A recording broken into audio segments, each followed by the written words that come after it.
Hey everybody, it's Dave here from Dragonhill Games, and you're watching This Week in MTG Finance. As always, and before we get started, I want to thank MTG Stocks for allowing us to use graphical information for the purposes of this video. Well, we're going to be continuing right along with collector and reserve list buyouts. Now, I did want to point out that the pace that these cards are going up seems to be slowing a little bit. In recent weeks, we've seen cards spike as much as 6,000%.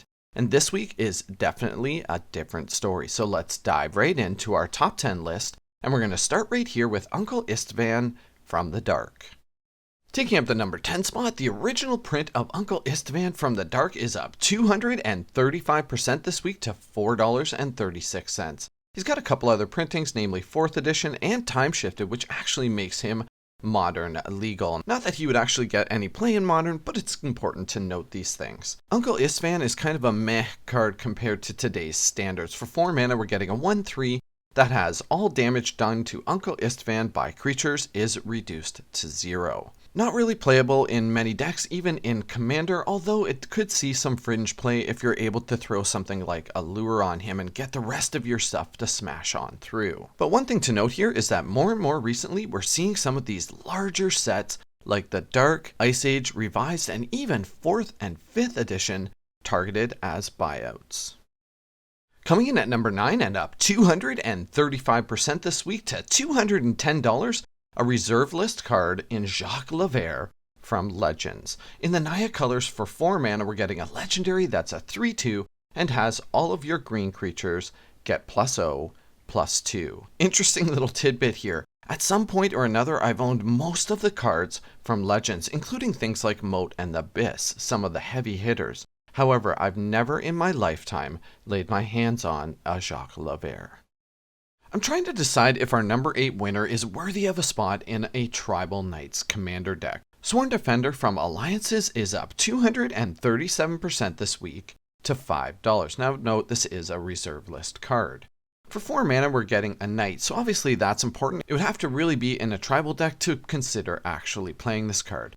It's a 1/3, but for 1 mana, we can change Sworn Defender's power to the toughness of target creature blocking or being blocked by Sworn Defender -1 until end of turn. We also change Sworn Defender's toughness to 1 plus the power of that creature until end of turn. Seems like it could be fun in a casual Knights deck. You can throw Sworn Defender out there to block whatever big stompy your opponent seems to be throwing at you. And with Lords in play, she'll actually kill that creature. Bring it on, Hydras.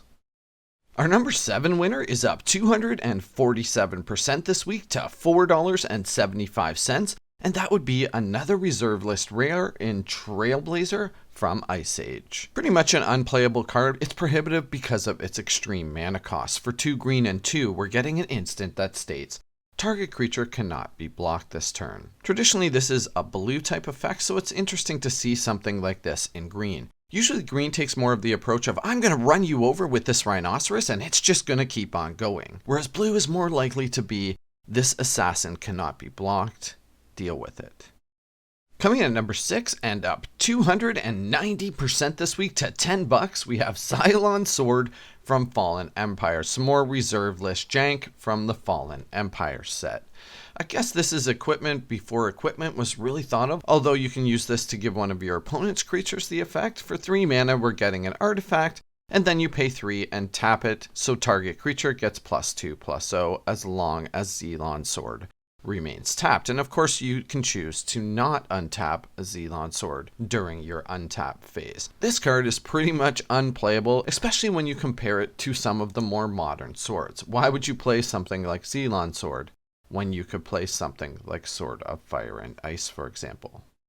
Coming in at number 5, we have a card that's actually moving for legit reasons. Essence Flux from Jumpstart is up 300% this week to $4.25. Of note, this actually has a Shadows over Innistrad printing, which is lagging way behind at around $1. But the whole reason why Essence Flux is moving this week is because of Orvar the Allform. Essentially, we can use Essence Flux to save a creature from removal, for example, and if we have Orvar in play, we actually get a token of that creature, and the original comes back at the end of turn with a +1/+1 counter on it. Seems like a pretty good deal for 1 blue mana in that commander deck. So Devi Golem in the number 4 spot is a pretty interesting card. First of all, this card's up 300% to $5, and it is a reserve list rare from Ice Age.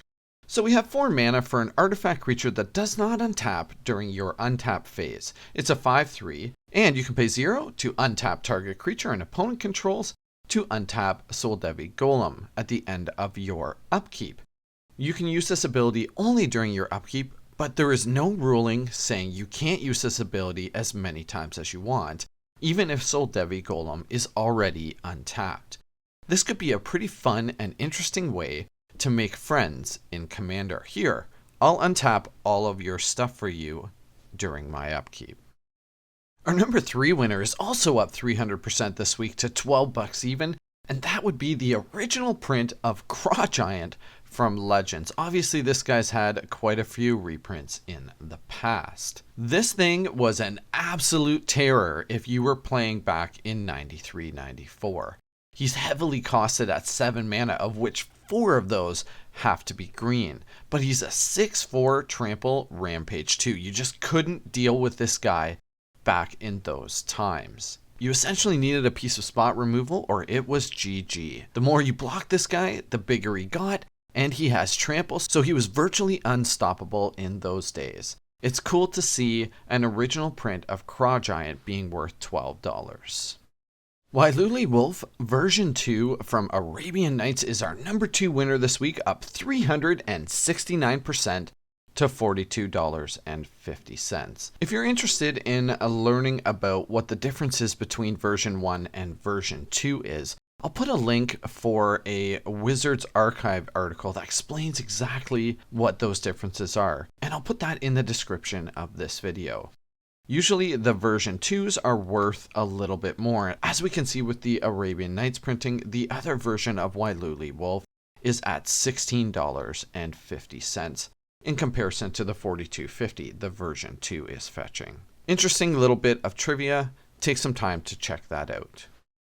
And our big winner this week, up 456% to $125, we have Rubina Soulsinger from Legends. Now this is not a reserved list card. I actually really like all of the artwork on this card, including the most recent art from Commander Anthology and Commander 2013. She's actually a playable commander. There's quite a few Rubina decks out there. For 5 mana in the Bant colors, we're getting a 2/3 legendary that has essentially tap, gain control of target creature. You don't have to untap Rubina during your untap step, and as long as she remains tapped and you have control of Rubina, you keep control of that creature. Like I was saying, there's quite a few Rubina decks out there. There's actually some very interesting builds with her as the pilot. So I can actually see this as an investment if you can get your hands on a very clean original print Legends copy.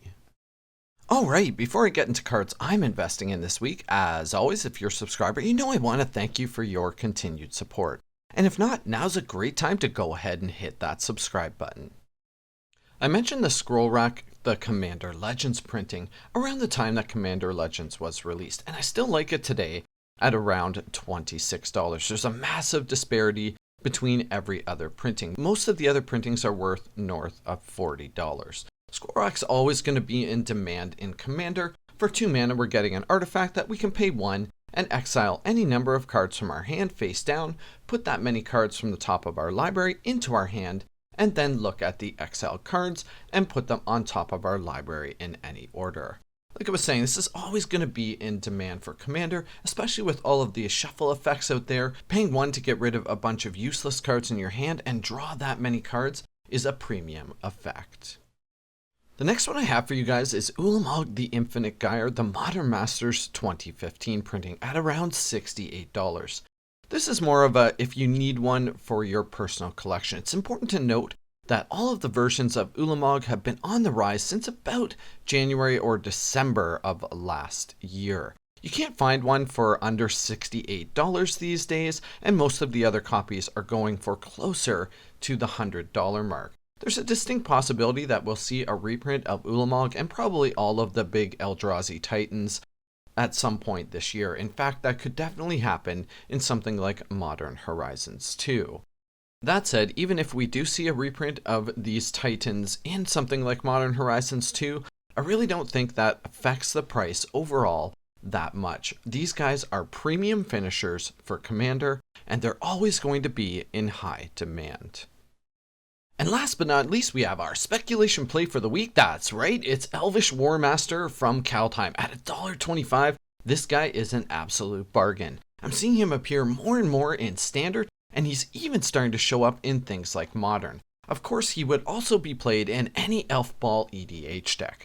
For just 2 mana, we're getting a 2/2, and whenever 1 or more elves enters the battlefield under our control, we create a 1/1 green elf warrior creature token. This only triggers once per turn, but it's important to note that it's any elf that enters the battlefield under your control, including elf tokens. Also, he has a late game impact in that we can pay 7 mana to have elves we control get +2/+2 and gain Death Touch until end of turn. A premium card for any Elf Ball deck.